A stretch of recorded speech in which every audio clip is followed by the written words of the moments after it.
మోషే కూషు దేశపు స్త్రీని పెండ్లి చేసుకుని ఉండెను కనుక అతడు పెండ్లి చేసుకుని ఆ స్త్రీని బట్టి మిర్యాము అహరోనులు అతనికి విరోధముగా మాట్లాడిరి. వారు మోషే చేత మాత్రమే యెహోవా పలికించిన ఆయన మా చేతను పలికింపలేడా అని చెప్పుకొనగా యెహోవా ఆ మాట వినెను. మోషే భూమి మీద ఉన్న వారందరిలో మిక్కిలి సాత్వికుడు. యెహోవా మీరు ముగ్గురు ప్రత్యక్ష గుడారమునకు రండని హఠాత్తుగా మోషే అహరోను మిర్యాములకు ఆజ్ఞ ఇచ్చెను. ఆ ముగ్గురు రాగా యెహోవా మేఘస్తంభములో దిగి ప్రత్యక్ష గుడారం యొక్క ద్వారము వద్ద నిలిచి అహరోను మిర్యాములను పిలిచెను. వారిద్దరూ రాగా ఆయన, నా మాటలు వినుడి, మీలో ప్రవక్త ఉండిన ఎడల యెహోవానగు నేను దర్శనమిచ్చి అతడు నన్ను తెలుసుకున్నట్లు కలలో అతనితో మాట్లాడుదును. నా సేవకుడైన మోషే అట్టివాడు కాడు. అతడు నా ఇల్లంతటిలో నమ్మకమైనవాడు. నేను గూఢభావములతో కాదు, దర్శనమిచ్చి ముఖాముఖిగా అతనితో మాట్లాడుదును. అతడు యెహోవా స్వరూపమును నిదానించి చూచును. కాబట్టి నా సేవకుడైన మోషేకు విరోధముగా మాట్లాడుటకు మీరేలా భయపడలేదు అనెను. చదవబడినటువంటి ఈ లేఖన భాగం అన్నది నిజంగా లేఖనాలను అర్థం చేసుకున్న వారిని భయపెట్టేటువంటి సందర్భం ఇది. మరొకసారి చెబుతున్నాను, ఈ లేఖనం కనుక సరిగ్గా మనకు అర్థమైతే మనం భయపడాల్సినటువంటి పరిస్థితి. కారణం ఏంటి అంటే మానవ స్వభావం ఎంత భయంకరమైందో ఇక్కడ వర్ణించబడుతూ ఉంది. అమ్రాము యోకెబెదు అనేటువంటి దంపతులకి ముగ్గురు పిల్లలు. మొట్టమొదట మిర్యాము అనేటువంటి ఆడబిడ్డ, రెండవదిగా అహరోను, మూడవదిగా మోషే.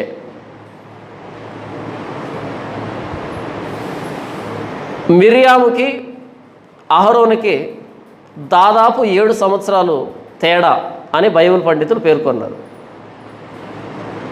అహరోనుకి మోషేకు దాదాపు 3 సంవత్సరాలు వయసు తేడా. అంటే మోషే కంటే మిర్యాము 10 సంవత్సరాలు పెద్దది. మనకు తెలుసు కదా, ఐగుప్తు దేశంలో మగబిడ్డలందరినీ నైలు నదిలో విసిరివేయాలి. ఇద్దరిని పురమాయించాడు ఫరో, మంత్రసానుల్ని. మీరు హెబ్రియ స్త్రీలు కాన్పు అవుతూ ఉన్నప్పుడు మగబిడ్డ పుడితే పురిట్లోనే చంపేయండి, ఆడబిడ్డ పుడితే బ్రతికించండి. లేదు ఇంతకుముందే పుట్టారు చిన్నపిల్లలు ఉన్నారు అంటే ఆ మగబిడ్డల్ని వాళ్ళకే వాళ్ళే నైలు నదిలో విసిరివేసేటట్టుగా, మొసళ్ళకు ఆహారంగా వేసేటట్టుగా, అలా ఇశ్రాయేలీల సంతానం తగ్గిపోయేటట్టుగా, వారి బలం తగ్గిపోయేటట్టుగా, ఐగుప్తీల జనం ఎక్కువయ్యేటట్టుగా ఒక శాసనం జారీ చేయబడింది. ఎంతటి క్రూరమైన శాసనం!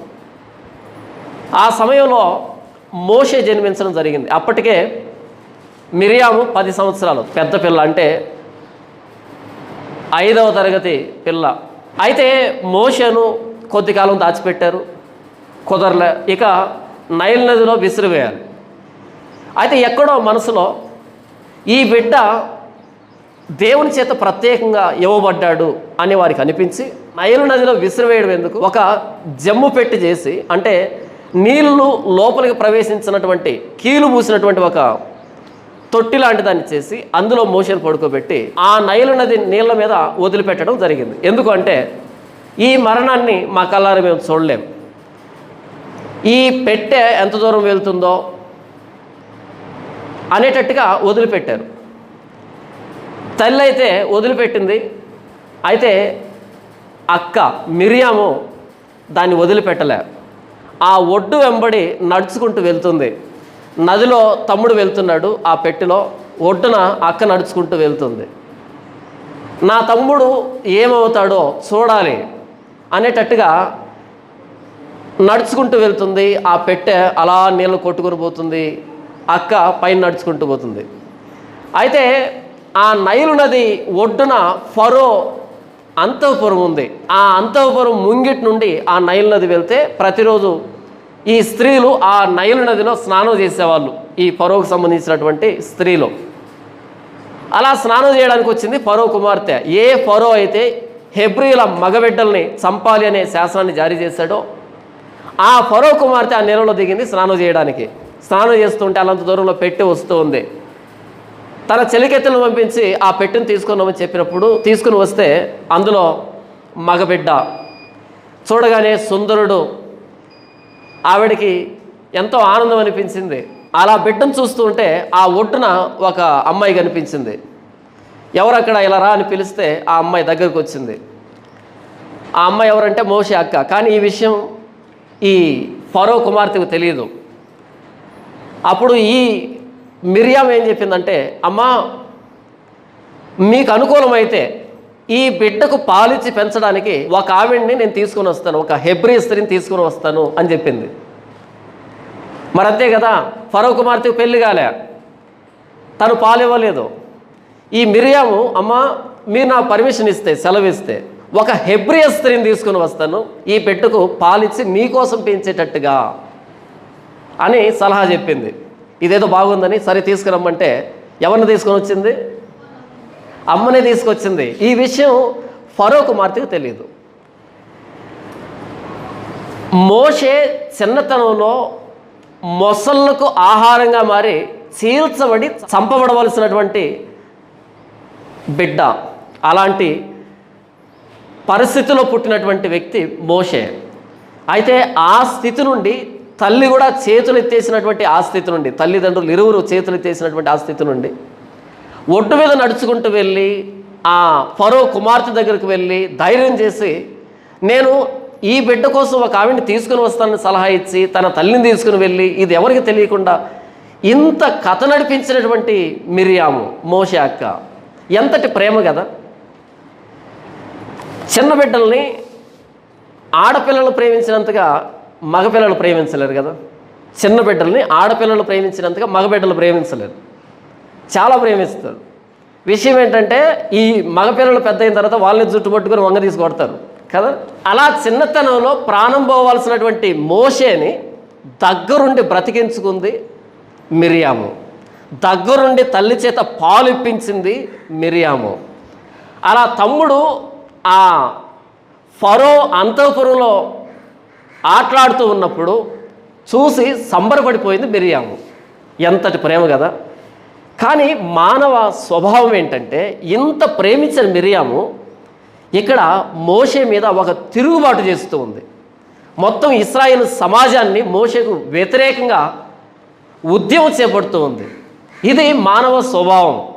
చిన్నతనంలో తన తమ్ముడిని కాపాడుకున్నటువంటి ఫరో అంతఃపురంలో పెరుగుతూ ఉంటే చూసి ముచ్చటపడినటువంటి మిరియాము ఇప్పుడు మోషే మీద తిరుగుబాటు చేస్తూ తన తమ్ముడిని కలుపుకొని అహరోన్ని కూడా తనతో కలుపుకొని మోషే మీద తిరుగుబాటుకు ప్రేరేపిస్తుందంటే ఇది మానవ స్వభావము. ఎంత భయంకరమైంది కదా. మనం ఎవరినైతే ప్రేమిస్తామో, ఎవరి క్షేమాన్ని అయితే కోరుకుంటామో ఒకానొక దశలో వాళ్ళ నాశనాన్ని మనమే కోరుకుంటాం. వాళ్ళు ఎదుగుతూ ఉంటే మనమే ఓర్చుకోలేం, మనకే మత్సరం అనిపిస్తుంది, అసూయ ద్వేషం అనిపిస్తుంది. ఇది మానవ స్వభావము. ఎంత భయంకరమైంది. దీన్నే ఇర్మియా అంటాడు, మానవ హృదయం ఘోరమైన వ్యాధి కలిగింది, అది మోసకరమైంది, దాన్ని గ్రహించగలిగిన వాడెవడు? హృదయము అన్నింటికంటే మోసకరమైంది, ఘోరమైన వ్యాధి కలిగింది, దాన్ని గ్రహించగలవాడేవాడు? ఇందులో నుంచి రకరకాల పాపపు లక్షణాలు బయటకు వస్తూ ఉంటాయి. మిరియాము చిన్నతనంలో తన తమ్ముడిని కాపాడుకుంది. అయితే తనకి 90 సంవత్సరాల వయసు వచ్చినప్పుడు, తన తమ్ముడికి 80 సంవత్సరాల వయసు ఉన్నప్పుడు తన తమ్ముడైన మోషే ఇశ్రాయేలీల 20 లక్షల మీద తిరుగులేని నాయకుడిగా నడిపిస్తూ ఉన్నప్పుడు వారిని అరణ్య యాత్రలో ఆ తమ్ముడి మీద ఉద్యమం చేపట్టింది. అందరికీ విరోధ భావాన్ని తీసుకుని వచ్చింది. ఏంటి మోషే, నీవేనా ప్రవక్తవి, మేం కాదా? ఎంతసేపు దేవుడు నీ ద్వారానే మాట్లాడతాడా, మా ద్వారా మాట్లాడ్డా? ఎంతసేపు నీ నాయకత్వమేనా, మేము నాయకులం కాదా, మాకు తెలియదా, మేము నడిపించలేమా అనేటట్టుగా తిరుగుబాటు ప్రేరేపించింది. ఇది మానవ స్వభావం. మీకు మంచి ఉదాహరణ చెప్తాను మీకు అర్థం కావడానికి. కొడుక్కి పెళ్లి వయసు వచ్చింది, పెళ్లి చేయడానికని పెళ్లి పెత్తనం పోతారు. ఎవరెవరు పోతారు? నాన్న, అమ్మ, ఆడబిడ్డలు కదా, వీళ్ళే కదా పోతారు. పోయిన తర్వాత ఒకవేళ వీడు లేదమ్మా నేను పెళ్లి చేసుకుని ముక్కలాగుంది ముఖం ఎలాగుంది అన్నా సరే ఏమంటారు? అరే ఒక్కటే కూతురు అంటారా,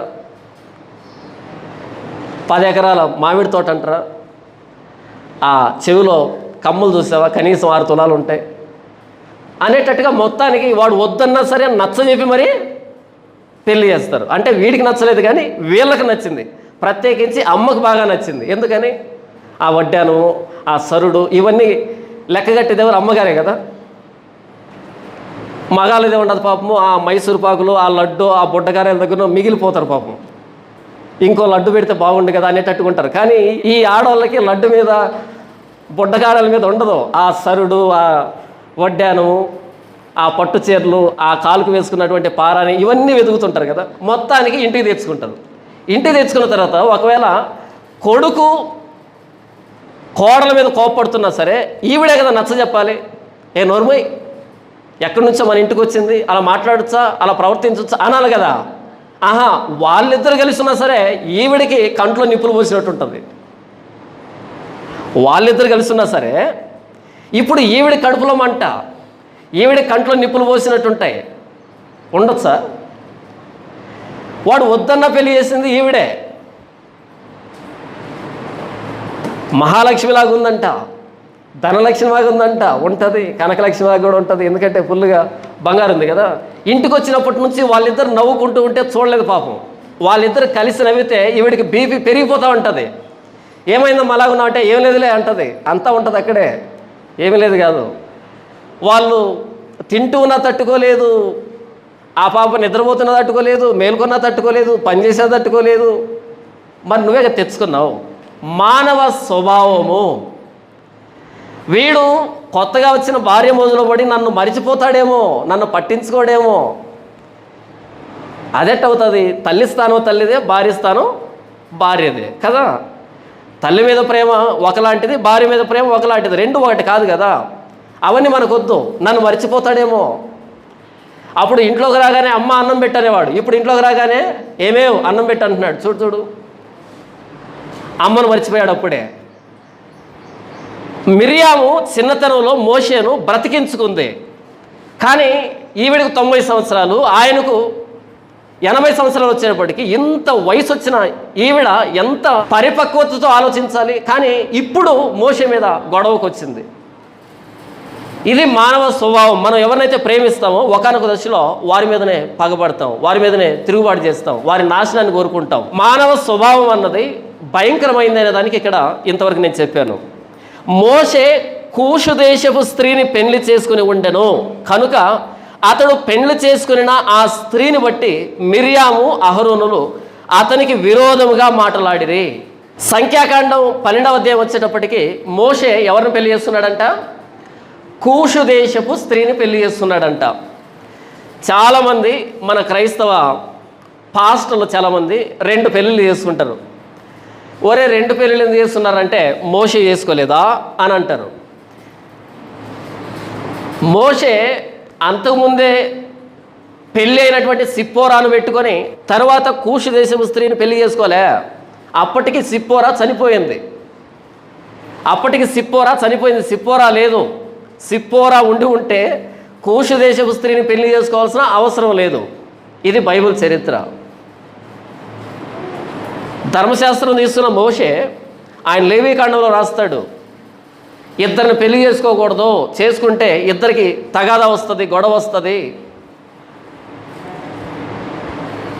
నీ భార్యను బాధించుటకు ఆమె సహోదరిని పెళ్లి చేసుకోకూడదు అంటాడు. బాధించడం అంటే అర్థమేమని? ఒకటే గొడవ, ఒకటే తగాదా. కాబట్టి ఒక వరలో 2 కత్తులు ఇవ్వడవు కదా. ఒకవేళ కత్తులు విన్నా సరే ఎవరు ఒక ఆయన అంటాడు 10 జుట్లైనా కలుస్తాయేమో కానీ 2 జడలు కలవంట.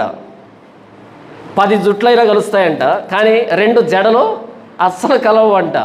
అంటే అర్థం ఏమని? 10 మంది పురుషులు ఒకే ఇంట్లో సఖ్యంగా ఉండగలరేమో కానీ 2 స్త్రీలు ఒకే ఇంట్లో పొరపాటును కూడా ఉండలేరు.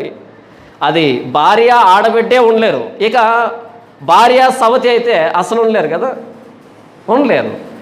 మరి నీ భార్యను బాధించుటకు ఆమె సహోదరిని పెళ్లి చేసుకోకూడదు అన్నటువంటి మోషే రెండవ పెళ్లి ఎందుకు చేసుకుంటాడు? సిప్పోరా ఉండి ఉంటే చేసుకోడు కదా. ఒకవేళ మోషే చేసుకున్నా సరే దేవుడు ఎందుకు ఒప్పుకుంటాడు?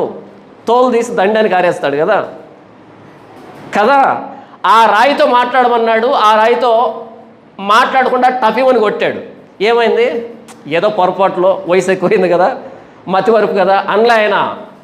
ఏం మోషే, నన్ను సన్మానించకుండా ఇశ్రాయేలు ఎదుట నన్ను అవమానిస్తావా? నీవు వాగ్దాన దేశానికి రావు. అదేంటి ప్రభువా, నేనేం చేశాను? ఏం చేసావా? నేను మాట్లాడమంటే కొట్టావు అంటే నా మాట మీద అంత నిర్లక్ష్యమా? రాయిని కొడితేనే ఇంతగా రియాక్ట్ అయితే ఆయన, మరి భార్య ఉండగా ఇంకో భార్యని పెళ్లి చేసుకుంటే ఏం పట్టనట్టుంటాడా? అప్పటికి సిప్పోరా చనిపోయింది. సిప్పోరా చనిపోయేటప్పటికి కూషు దేశపు స్త్రీని పెళ్లి చేసుకున్నాడు మోషే. ఇప్పుడు గొడవకు వచ్చారు ఎవరో? పెళ్లి పెత్తనం పోయినటువంటి మిరియాము, అహరోను. అంతే కదా. మోషే పెళ్లి చేసుకున్నాడంటే పెత్తనం ఎవరు పోయి ఉంటారు? అహరోను మిరియాము ఇద్దరే పోయి ఉంటారు. కూషు దేశపు స్త్రీ అంటే నల్లగా ఉంటుంది. చిరుతుపులి తన మచ్చలను మార్చుకొనగలదా? కూషు దేశస్థుడు తన చర్మాన్ని మార్చుకొనగలడా అని అంటాడా ఇర్మియా? కూషు దేశస్థుడు తన చర్మాన్ని మార్చుకొనగలడా అంటే కూషు దేశస్థుడు అంటే నల్లగా ఉంటాడు. చిరుతుపులి తన మచ్చలను మార్చుకొనగలదా? చిరుతుపులి మచ్చలకు కూషు దేశస్థుడు చర్మానికి పోలిక పెట్టాడు అంటే ఎంత తెల్లగుంటారో ఆలోచించండి. మోషే తెల్లగుంటాడు, హెబ్రీలు తెల్లగుంటారు. మోషే 120 సంవత్సరాలప్పుడు కూడా ఆయన ఒక్క పండు కూడా ఓడలే, కంటి చూపు తగ్గలే, ఒంట్లో సత్తువ తగ్గలే, కంట్లో చూపు తగ్గలే, నోట్లో పళ్ళు ఓడలే. మంచి అందగాడు, బలవంతుడు, సౌందర్యవంతుడు. కూషు దేశపు స్త్రీ పెళ్లి చేస్తున్నాడు. ఆమె నల్లగా ఉంటుంది. అందగా ఉంటే ఉండవచ్చు, ఎందుకంటే నల్లగున్న వాళ్ళంతా అందగా లేరని కాదు, చాలా అందగత్తెలు ఉంటారు నల్లగున్నా సరే. మొత్తానికి పెళ్లి చేస్తున్నాడు. ఆ పెళ్ళికి పెత్తన ఎవరు పోయి ఉంటారు? మిరియాము, అహరోన్లే పోయి ఉంటారు. ఒకవేళ మోషే అక్క నాకు ఎందుకో నచ్చట్లేదే, నల్లగుంది అని అంటే కుమ్మి ఉంటుందేమో కదా. పాప నల్లగున్నా సరే మనసు తెల్లగుంటుందిరా అనేటట్టుగా ఏదో మొత్తానికి మోటివేట్ చేస్తుంటుంది. ఎప్పుడు గొడవకు రావాలి? ఈయన పెళ్లి పెత్తనానికి పోతూ ఉన్నప్పుడు అప్పుడు గొడవకు రావాలి. అప్పుడు గొడవకు రాలే, పెళ్లి దగ్గరుండి జరిపించుంటుంది. పెళ్ళి అయిపోయిన తర్వాత వచ్చింది. మోషే కూషు దేశపు స్త్రీని పెళ్లి చేసుకుని ఉండెను అంటే భూతకాలం అయిపోయింది, పాస్ట్ టెన్స్. పెళ్లి చేస్తున్నాడు, బాగానే జరుగుతుంది. ఇప్పుడు వెళ్ళింది అహరోన్ దగ్గరికి. ఒరే అహరోను, చూస్తున్నావారా, ఈ మధ్య మోషే మనల్ని పట్టించుకోవడం మానేశాడు. సిప్పోరా ఉన్నప్పుడు సిప్పోరా మనకు కొంచెం అనుగుణంగా ఉండే, ఇప్పుడు ఈ కూషు దేశపు స్త్రీ వచ్చింది కదా, ఇది మన మాట వినేటట్టుగా లేదురా, మనల్ని పట్టించుకోవట్లేదురా. నువ్వు ప్రధాన యాజకుడివే, నేను ప్రవక్తినే, అయినా సరే మనల్ని ఏమైనా సంప్రదిస్తున్నాడో చెప్పు. ఎంతసేపు దేవుడు ఆయనతో మాట్లాడుతుంటాడు, ఆయన దేవునితో మాట్లాడుతుంటాడు, ఆ మిగిలిన సమయంలో భార్యతో ఉన్నాడు తప్ప మనల్ని ఏమైనా పట్టించుకున్నాడు? అంతకుముందు ఎంతసేపు నీతో మాట్లాడుతుండే కదా, నాతో మాట్లాడుతుండే కదా, చూడరా ఎంత మార్పు వచ్చిందో. సరే ఏం చేయమంటావు అక్క అంటే, నేను ఇశ్రాయేలు స్త్రీలందరిలో ప్రథమ స్త్రీని, పెద్దదాన్ని, ప్రవక్తిని. ఎందుకంటే మోషే నాయకుడు, నీవు ప్రధాన యాజకుడివి, నేను ప్రవక్తిని. అంటే మన ఫ్యామిలీనే మొత్తం ఇశ్రాయేలుని పరిపాలిస్తూ ఉంది. అవునక్క. ఇప్పుడు కూషు దేశపు స్త్రీ వచ్చింది, ఆవిడ వాలకం చూస్తుంటే నా పోస్ట్కి ఎక్కడో ఎసరు పెట్టేటట్టు కనిపిస్తూ ఉంది. నాకేదో ప్రమాదం ఉదయం నుంచి ఎడంకన్ను ఒకటే కొట్టుకుంటూ ఉంది అని అనేటట్టుగా అహరోన్ దగ్గరికి వచ్చింది. అహరోను కూడా అనుమానం వచ్చింది, ఇదేదో నిజమైనట్టుంది. మోషే కూషు దేశపు స్త్రీని పెళ్లి చేసుకుని ఉండను కనుక అతడు పెళ్లి చేసుకున్న ఆ స్త్రీని బట్టి ఆ కూషు దేశపు స్త్రీతో దేవుడికి వచ్చిన సమస్య లేదు. దేవుడేం మాట్లాడలే, దేవుడు తప్పు పట్టలే. కానీ వీళ్ళిద్దరికి తప్పు అయింది.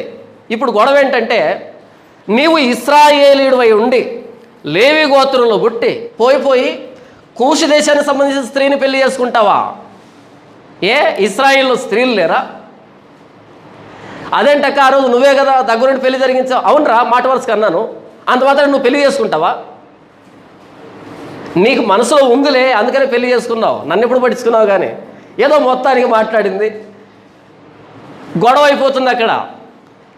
మోషే కూషు దేశపు స్త్రీని పెళ్లి చేసుకుని ఉండేను కనుక అతడు పెళ్లి చేసుకుని ఆ స్త్రీని బట్టి మిరియాము అహరోనులు అతనికి విరోధముగా మాట్లాడిరి. గొడవకు వచ్చారు. ఇప్పుడు పెళ్ళైపోయి చాలా రోజులకు వచ్చారు గొడవకి. అదేదో పెళ్ళికి ముందు గొడవ చేసింటే బాగుండే, పెళ్ళి అయిపోయిన తర్వాత వచ్చారు గొడవకి. సరే, ఇప్పుడు ఆ గొడవలో ఏం మాట్లాడాలి? ఆ కూషు దేశపు స్త్రీని గురించి మాట్లాడాలి కదా, గొడవ అదే కదా. ఇప్పుడు అక్కడి నుంచి గొడవ ఎక్కడికి వస్తుంది చూడండి, 2వ వచనంలో. వారు మోషే చేత మాత్రమే యెహోవా పలికించిన ఆయన మా చేతను పలికింపలేదా అని చెప్పుకొనగా. అరే, గొడవ ఏంటి? కూషు దేశపు స్త్రీ గురించి. ఇక్కడ ఏమని మాట్లాడుతున్నారు? ఏంటి, మోషే చేతనే దేవుడు పలికిస్తాడా? మా చేత పలికించలేదా? ఆయన ప్రవక్త, మేము ప్రవక్తలం కదా, దేవుడు మాతో మాట్లాడ్డా? ఇదేంటిది? పెళ్లి దగ్గర కూడా వస్తే పెళ్లి దగ్గర మాట్లాడకుండా ఇప్పుడు ఎవరు దేవుని ప్రతినిధి అనే దగ్గర గొడవ చేస్తున్నారు. అంటే గొడవ ఆమెతో కాదు, ఆమె విషయంలో కాదు, అదొక సాకు, అంతేనా? 11వ అధ్యాయం 24వ వచనంలో మోషే బయటకు వచ్చి యెహోవా మాటలను జనులతో చెప్పి జనుల పెద్దల్లో నుండి 70 మంది మనుషులను పోగు చేసి గుడారం చుట్టూ వారిని నిలవబెట్టగా యెహోవా మేఘంలో దిగి అతనితో మాట్లాడి అతని మీదకి వచ్చిన ఆత్మలో పాలు ఆ 70 మంది మీద ఉంచిన కావున ఆ ఆత్మ వారి మీద నిలిచినప్పుడు వారు ప్రవచించరి, కానీ మరలా ప్రవచింపలేదు. ఆ 11వ అధ్యాయంలో మోషేతో పాటు 70 మంది నాయకుల మీద దేవుడు తన ఆత్మను కుమ్మరించాడు. అంటే మోషేతో పాటు నాయకత్వం వహించడానికి, ఇశ్రాయేలు పెద్దలను నడిపించడానికి. అందుకని సమస్య వచ్చింది. ఇంతవరకు మోషే ఒక్కడే ఉండే, ఇప్పుడు 70 మంది వచ్చారు. ఈ 70 మందిలో మన స్థానం ఏంటి? మోషే మిరియాము కంటే చిన్నోడు, అహరోను కంటే చిన్నోడు. ఇప్పుడు వాస్తవానికి దేవుని ప్రతినిధిగా ఎవరు ఉండాలి? మిరియాము ఉండాలి, లేకపోతే అహరోను ఉండాలి. కానీ అందరికంటే చిన్నోడు మోషేను దేవుడు వాడుకుంటున్నాడు, మోషేతో దేవుడు మాట్లాడుతున్నాడు. ఆ ముందు రోజే 70 మంది మీద దేవుడు తన ఆత్మను కుమ్మరించాడు. ఇప్పుడు నాయకత్వానికి సంబంధించినటువంటి సమస్య వచ్చింది. ఏమో ఇలాగే చూస్తూ ఉంటే ఎవరు పరిపాలిస్తారో. ఒకవేళ మోషేకు ఆ మాట ఈ మాట చెప్పి నేను ప్రవక్తనిగా ఉంటానని కూషు దేశపు స్త్రీ వచ్చిందనుకో, నా పరిస్థితి ఏంటి? మిరియాము తన చేతులతో తన తమ్ముని పెంచింది, కాపాడుకుంది. తన తమ్ముడికి పాలించేటట్టుగా తన తల్లిని పురమాయించింది. మోషే అంతఃపురంలో పెరుగుతూ ఉంటే సంబరపడింది.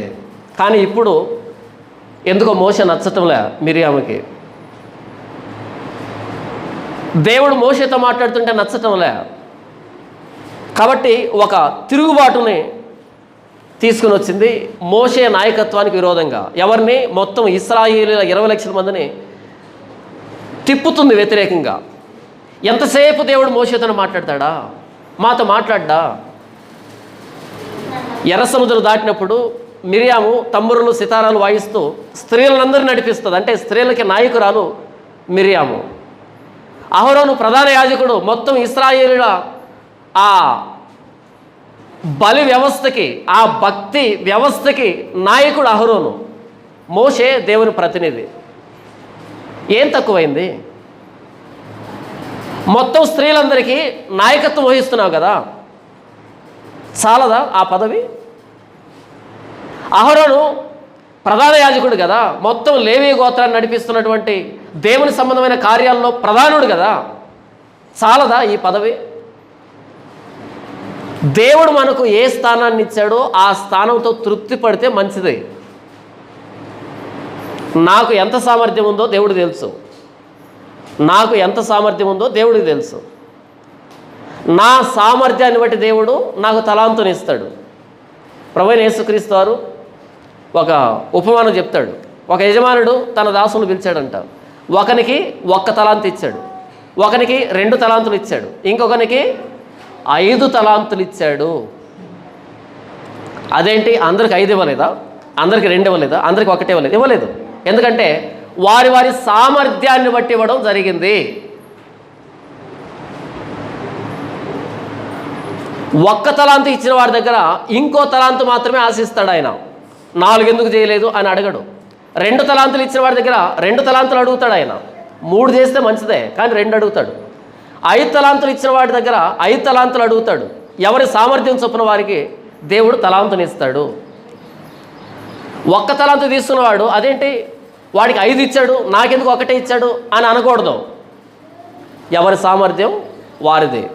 మిర్యామును దేవుడు ఇశ్రాయేలీల స్త్రీల మీద నాయకురాలుగా చేశాడు. దాంతో తృప్తి పడితే చాలా మంచిది, చాలా మంచిది. మొత్తం ఇశ్రాయేలీల స్త్రీలకి నాయకత్వం అంటే ఫస్ట్ ఉమెన్, ఎలాగైతే రాష్ట్రపతిని ఫస్ట్ సిటిజన్ అంటారో, ప్రథమ పౌరుడు అంటారో, అలా ప్రథమ పౌరురాలు, మొట్టమొదటి స్త్రీ, ఇశ్రాయేళ్ల స్త్రీ వ్యవస్థకి, ఇశ్రాయేళ్ల స్త్రీ సంఘానికి నాయకురాలు ఈవిడ. ఏం కావాలి ఇంకా? అదేంటి దేవుడు నన్ను స్త్రీ సంఘానికి నాయకురాలు చేశాడు, మొత్తం అంతటికి నాయకురాలు అవుతాను? వద్దు. దేవుడు మన సామర్థ్యాన్ని బట్టి మనకు పదవిని ఇస్తాడు, అంతతో తృప్తి పడాలి. ఈరోజు మీ ఇష్టం, ఏ చర్చికైనా వెళ్ళండి, ఏ చర్చికైనా వెళ్ళండి, మన కొత్త రోడ్డు చర్చి తప్ప మిగిలినటువంటి చర్చిలకు వెళ్ళండి. ఎన్ని గొడవలు నడుస్తుంటాయో, ఎన్ని రాజకీయ పార్టీలు నడుస్తూ ఉంటాయో లోపల గుంపులు. ఎందుకు ఈ గ్రూపిజం వచ్చింది? ఎందుకు ఈ రాజకీయాలు వచ్చే చర్చిలోనికి? ఎందుకు గొడవలు వచ్చాయి? మీకు తెలుసా? పెద్ద పెద్ద చర్చిలో ఎలక్షన్స్ జరుగుతాయి. మీకేం తెలుసు అంటే వైఎస్ఆర్సీపీకి టీడీపీకి మధ్య ఎలక్షన్ జరిగింది, మొన్న వేసాం కదా. కానీ పెద్ద పెద్ద చర్చలు ఉంటాయి కదా, వాటిల్లో ఎలక్షన్స్ జరుగుతాయి. నాకు తెలిసి సంవత్సరానికి ఒకసారో లేకపోతే 3 సంవత్సరాలకు ఒకసారో ఎలక్షన్స్ జరుగుతాయి. ఎందుకంటే అక్కడ పోస్టులు ఉంటాయి, 5 పోస్టులు ఉంటాయి. చైర్మన్ అని, ప్రెసిడెంట్ అని, సెక్రటరీ అని, వైస్ సెక్రటరీ అని, ట్రెజరర్ అని, ఇలా పదవులు ఉంటాయి. ఎందుకంటే కొన్ని వేల మంది వస్తారు. అవి పట్టణానికి నడిబొడ్డులో ఉంటాయి ఆ చర్చిలన్నీ. ఎక్కడుంటాయి? ఇదిగో విసిరేసినట్టుగా మూలలు ఉండవు. మీలాంటి వాళ్ళు రారు. మీలాంటి వాళ్ళు అంటే పేదవాళ్ళు రారు అక్కడికి. ఎలాంటి వాళ్ళు వస్తారు తెలుసా? అందరూ బెంజ్ కార్లలో వస్తారు, ఖరీదైన కార్లలో వస్తారు. వాళ్ళు కానికి ఎంత వేస్తారు? వాళ్ళ స్థాయికి తగినట్టుగానే వేస్తారు కదా. ఆ మొత్తం కోట్లలో వస్తుంది కదా వాళ్ళకి ఆదాయం. కాబట్టి దాన్ని ఎలా తినాలి అనే దాని మీద కసరత్తు చేసేటువంటి అధికారులు ఉంటారు. దాన్ని దాచిపెట్టినట్టే, దాన్ని కూడబెట్టినట్టే ఉంటుంది, కానీ ఎక్కడో గండిబడి పోతూనే ఉంటాయి. కాబట్టి ఆ పోస్టులకి ఎలక్షన్ జరుగుతుంది. ఎవరు ట్రెజరర్గా ఉండాలి? ట్రెజరర్ అంటే కానుక పెట్టించేవాడు. ఈ అకౌంట్ డబ్బుకు సంబంధించినటువంటి వ్యక్తిని ట్రెజరర్ అంటారు. అంటే ఇస్కరియోతు యూదా ఉన్నాడే ఆ పోస్ట్ అనమాట. ట్రెజరర్ అంటే ఇస్కరియోతు యూదా పోస్టు. ఆయన ఏం పని చేసేవాడు? కానుక పెట్టిని ఎత్తుకొని తిరిగేవాడు, కానుక సంచిని ఎత్తుకొని తిరిగేవాడు కదా. కాబట్టి ఇస్కరియోతు యూదా పోస్టు కోసమని పోటీ ఈరోజు ఎలక్షన్ జరుగుతాయి. ఆ ఎలక్షన్లు ఎలా ఉంటాయి తెలుసా? చర్చిలో 200 మంది ఉన్నారనుకోండి, 2 పోటీ చేస్తారు. నాకు కావాలి ఇస్కరియోతు యూదా పోస్ట్ అని ఒకడు, లేదు నాకు కావాలి ఇస్కరియోతు యూదా పోస్ట్ అని ఇంకొకడు, ట్రెజరర్ పోస్ట్ కోసం.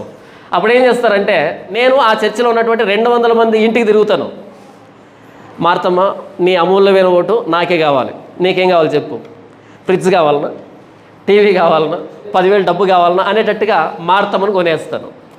తర్వాత ఇంకో వ్యక్తి దగ్గరికి అలా 200 మంది ఇల్లు తిరుగుతాను. వాళ్ళ పిల్లలకి క్రికెట్ బ్యాట్లు కొనిస్తాను, వాళ్ళకి చీరలు జాకెట్లు కొనిస్తాను. అంటే వాళ్ళు డిమాండ్ చేసేదాన్ని బట్టి ఉంటుంది. ఒకవేళ కుటుంబంలో 10 మంది వస్తున్నారు అనుకోండి, 10 ఓట్లు అవి. కాబట్టి అక్కడ కొంచెం డిమాండ్ ఎక్కువగా ఉంటుంది. ఇలా లక్షలు ఖర్చు పెట్టి ఓట్లు కొనుక్కుంటారు. ఇది రాజకీయ పార్టీలు చేశాయంటే అందంగా ఉంటుంది కదా. రాజకీయ పార్టీలు అన్న తర్వాత కూడబెట్టుకున్నంత పంచాలి, అప్పుడు చాలా అందంగా ఉంటుంది.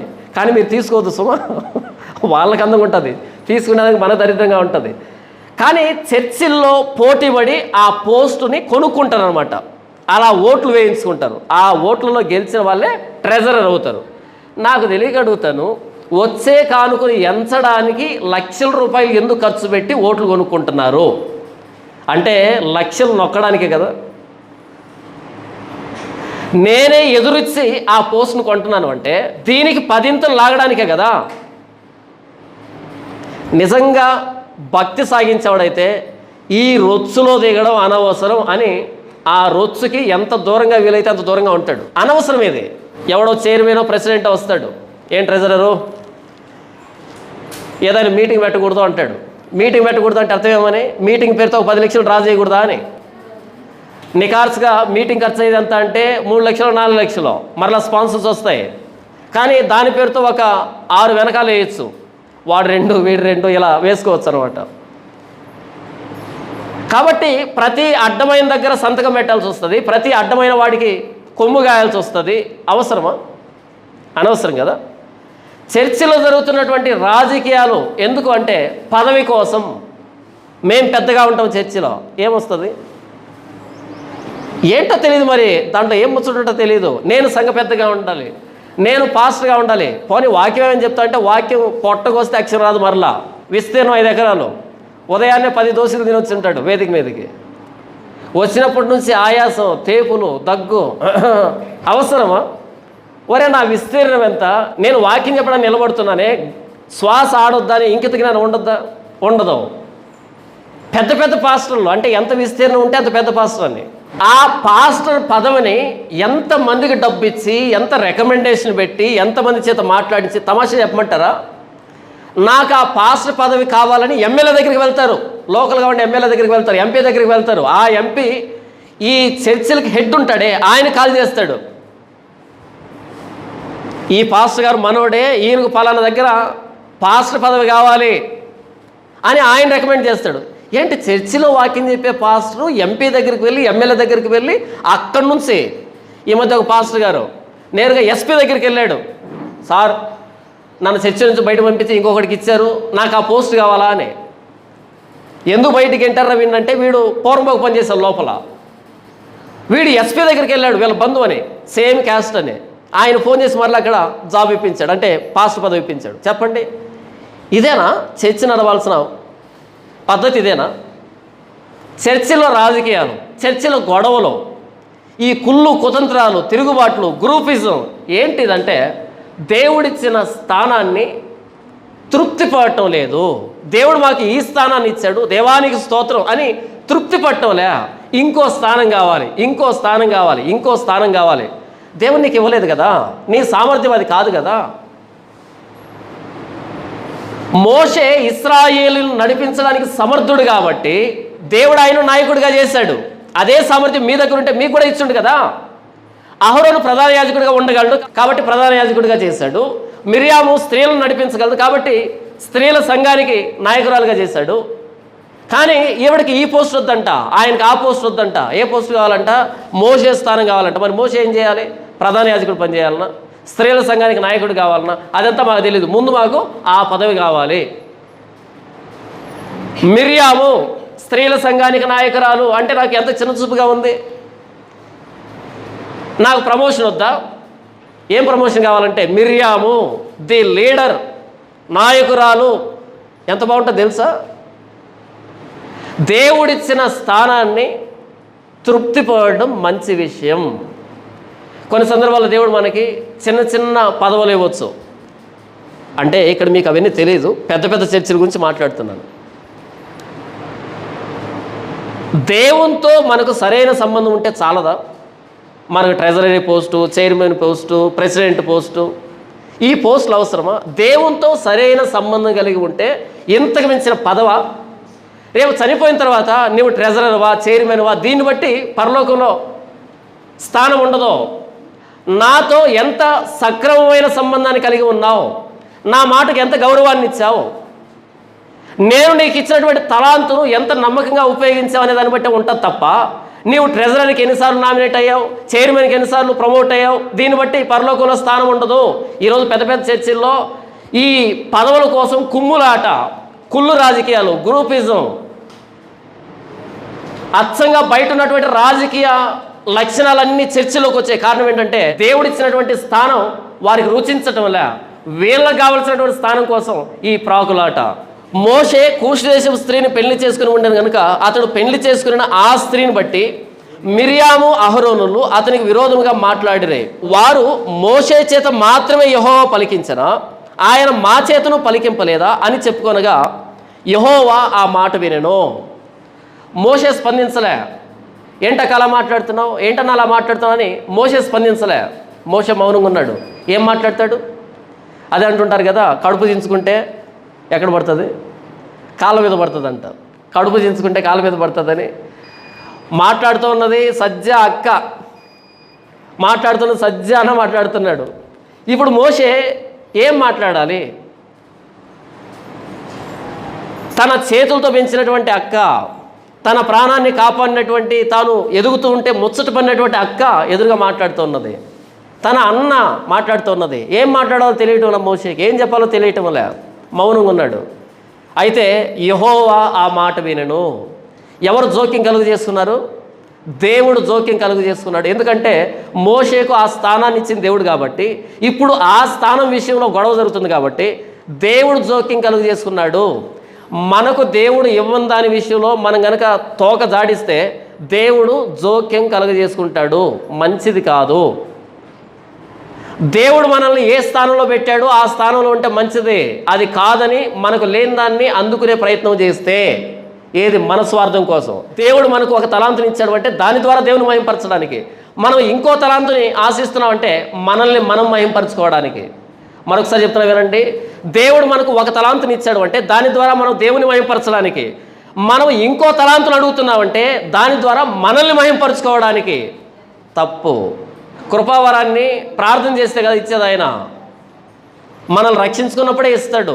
మనం ఎందుకు వాడబడాలో అందుకు సంబంధించినటువంటి కృపావరాన్ని ఇస్తాడు. లేదు ప్రభు నాకు స్వస్థత అనే కృపావరం కావాలి అని ప్రార్థన చేస్తాననుకో, ఏంటి ఉపయోగం? దేవుడు ఇవ్వాలి కృపావరాన్ని, మనం అడగకూడదు. అపోస్తుడైన పౌలు సౌలుగా ఉన్నప్పుడు ప్రభువైన యేసుక్రీస్తు ప్రత్యక్షమై ఏం చెప్పాడు? ఇతడు నేను ఏర్పరచుకున్న నా సాధనం, అన్యజనుల ఎదుట, రాజుల ఎదుట, ఇశ్రాయేలు ఎదుట నా నామాన్ని భరించడానికి నేను ఏర్పాటు చేస్తున్నటువంటి సాధనం, పాత్ర. మనల్ని రక్షించుకునేటప్పుడే దేవునికి ఒక లెక్క ఉంది. నేను అడుగుతున్నాను అంటే అందులో నా స్వార్థం ఉంటుంది, నన్ను నేను మహింపరుచుకునేటువంటి స్వార్థం ఉంటుంది. దేవుడు నాకు ఒక తలాంతుని ఇచ్చాడు, ఆ తలాంతుని ఆయన మహిమ కోసం వాడాలి తప్ప నాకు లేని దాన్ని నేను అడుగుతున్నాను అంటే అది నా మహిమ కోసం అవుతుంది. దేవుణ్ణి ఘనపరచడం కాకుండా దేవుణ్ణి తృణీకరించడం అవుతుంది. యెహోవా ఆ మాట వినెను. మోషే భూమి మీద ఉన్న వారందరిలో మిక్కిలి సాత్వికుడు. ఎవరు అంటున్నారు ఈ మాట? దేవుడు అంటున్నాడు. మోషే భూమి మీద ఉన్న వారందరిలో మిక్కిలి సాత్వికుడు. యెహోవా మీరు ముగ్గురు ప్రత్యక్ష గుడారమునకు రండని హఠాత్తుగా మోషే, అహరోను, మిర్యాములకు ఆజ్ఞ ఇచ్చెను. ఆ ముగ్గురు రాగా యెహోవా మేఘస్తంభంలో దిగి ప్రత్యక్షపు గుడారం యొక్క ద్వారం వద్ద నిలిచి అహరోను, మిర్యాములను పిలిచెను. దేవుడు అన్నాడు, మీ ముగ్గురు వెంటనే ప్రత్యక్ష గుడారం దగ్గర రండని హఠాత్తుగా పిలిచాడంట. ఇంత గొడవ ఎక్కడ జరుగుతుంది? ఇంట్లో జరుగుతుంది. మోషే గుడారం మీదకి వెళ్ళారు. ఓరో సాయంకాలం పూట వీలు చూసుకొని ఉదయం నుంచి సాయంకాలం దాకా మీటింగ్ పెట్టుకొని సాయంకాలం ఏకమైపోయారు అక్కడికి తమ్ముడి మీద గొడవ చేయడానికి. దేవుడు హఠాత్తుగా పిలిచాడు వారి ముగ్గురిని, అక్కడికి రండి మాట్లాడుకుందాం.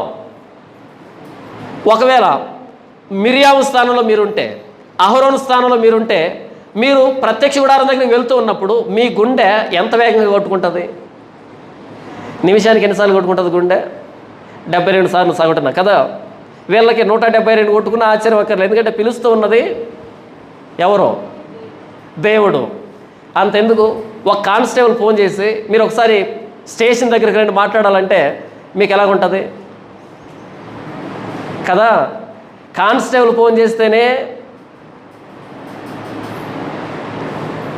మన పరిస్థితి ఒకలాగుంటే, మరి దేవుడు పిలుస్తున్నాడు. ఎలా పిలిచాడంటే హఠాత్తుగా. అక్కడ వ్రాయబడినటువంటి పదం ఏంటంటే హఠాత్తుగా పిలిచాడు ఆయన. హఠాత్తుగా రమ్మన్నాడు ఆయన.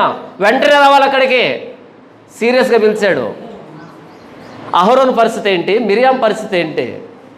అక్కడ వెళ్ళగానే యెహోవా మేఘస్తంభంలో దిగి, అంటే ఆ మేఘస్తంభం ఉంది కదా, ఆ మేఘస్తంభం ఇంకొంచెం ప్రకాశవంతంగా వెలుగుతుంది. అంటే దేవుడు దిగుతున్నాడు. మేఘస్తంభంలో దిగి ప్రత్యక్ష గుడారం యొక్క ద్వారం వద్ద నిలిచి అహరోను, మిర్యాములను పిలిచెను. ముగ్గురు వచ్చారు. ముగ్గురు రమ్మన్నాడు.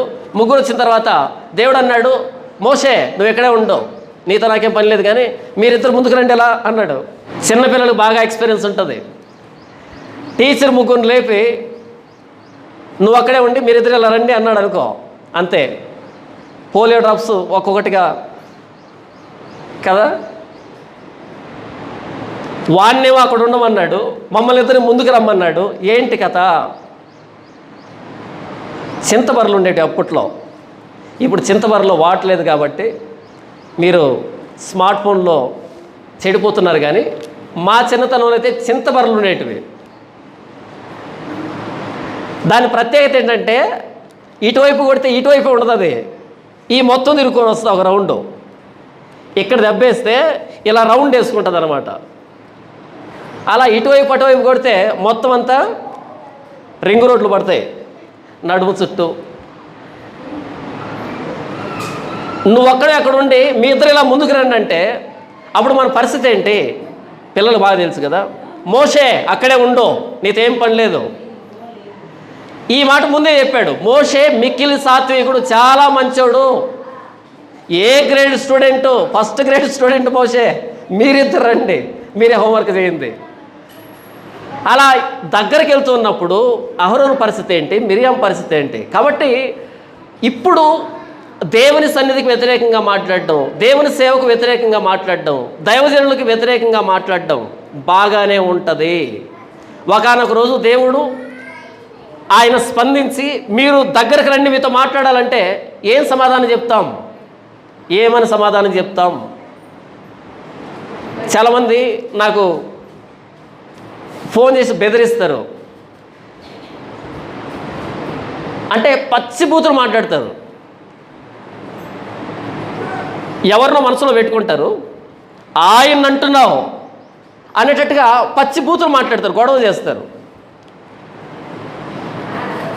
ఒకానొక రోజు దేవుడు దగ్గరకు పిలిచినప్పుడు ఏం చెప్తారు? ఇప్పుడు ఎక్స్ వై అనే ఇద్దరు పాస్టర్లు ఉన్నారు. వై అనేటువంటి పాస్టర్ ఎక్స్ అనే పాస్టర్ మీద ఆరోపణ చేస్తున్నాడు, నువ్వు మంచోడు కాదని. అప్పుడు భౌతికమైన విషయాల మీద కాదు పరిశీలన చేయాల్సి ఉంది. బైబిల్ పక్కన పెట్టుకొని ఎవరి వాదనలో నిజం ఎంత అనేది చూడాలి కదా. ఎవరి వాదన ఎంత అని బైబిల్ ద్వారా పరిశీలించాలి. అలా కాదంట, నీ వయసు ఎంత, ఎన్ని చర్చిలు కట్టావు, నీ చర్చికి ఎంతమంది వస్తారు, ఎంతమందికి బాప్తీసాలు ఇచ్చావు, ఇవా ఒక సేవకుడిని పరిశీలించేటువంటి అంశాలు ఇవా.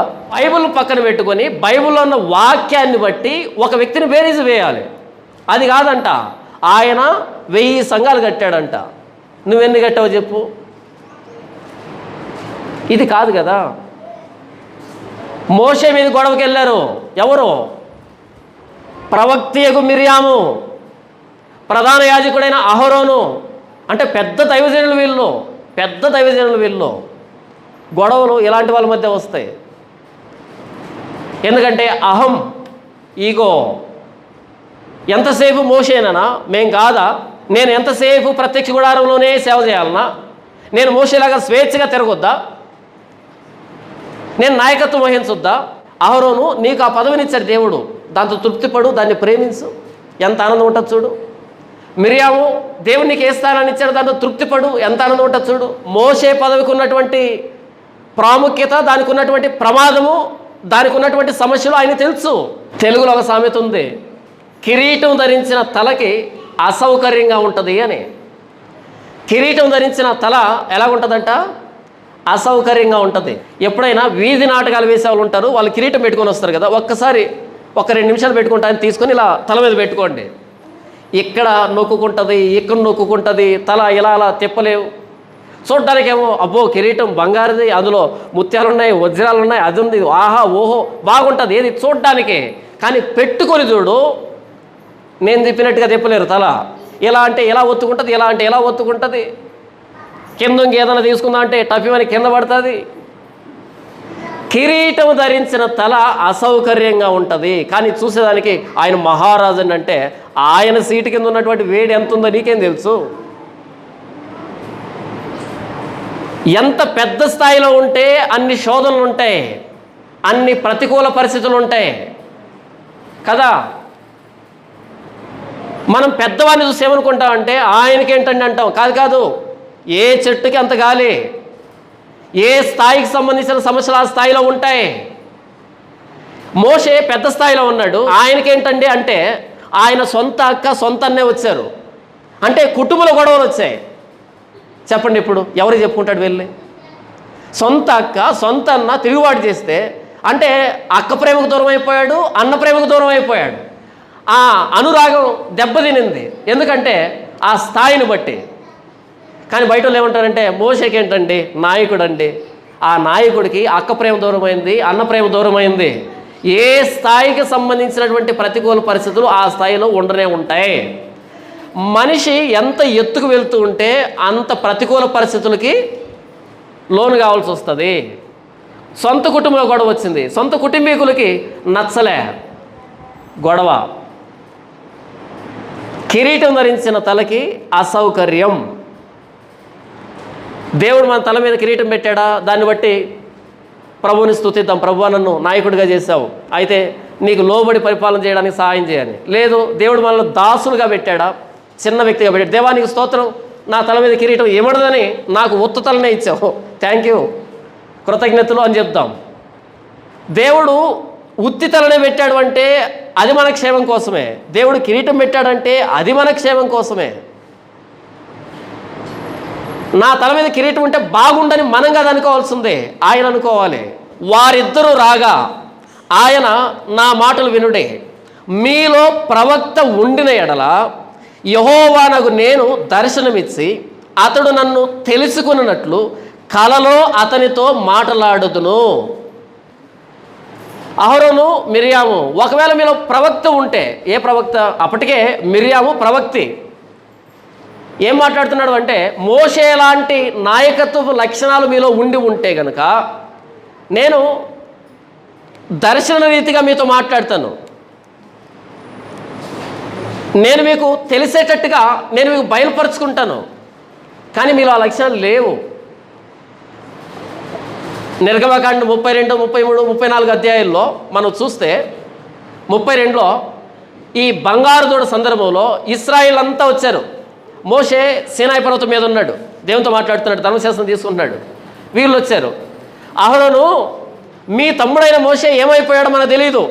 ఏమైపోతాడు? పైకి వెళ్ళడం అందరూ చూశారు, పైన ఉన్నాడు. ఎక్కడికి వెళ్ళాడు? ఆయన చనిపోలేదు కదా, ఆయనకేం మతి స్థిమితం లేక ఊర్లో వెంబడి వెళ్ళలేదు కదా, పైన ఉన్నాడు అంతే కదా. మోషే అనువాడు ఏమాయనో మాకు తెలియదు. అప్పుడు ఈయనేమనాలి? ఒరే బుద్ధి లేని వాళ్ళరా, మీకు తెలియదేంటి? నాకు తెలుసు, మా తమ్ముడు పైన ఉన్నాడు, వస్తాడరా అని చెప్పాలా. అప్పుడు ఈయనేమన్నాడు? అవునవును, చాలా రోజులైంది, ఇంకా కిందికి రాలా, ఏదో అయిపోయి ఉంటుంది అని ఈయన కోరస్సు. సరే ఏం చేద్దాం చెప్పండి? ఏం చేద్దామంటే మనల్ని ఐగుప్తు నుంచి తీసుకొచ్చినటువంటి దేవుడైన యెహోవా ఉన్నాడే, ఉన్నాడు, ఆయనకు ఒక రూపాన్ని ఏర్పాటు చేసి మనమే ఆ బొమ్మను ముందు పెట్టుకొని మనమే ప్రయాణమై వెళ్దాం, మాకు ముందు నడిచేటట్టుగా ఒక దేవుని చేయి. అప్పుడు అహరోను ఏం చెప్పాలి?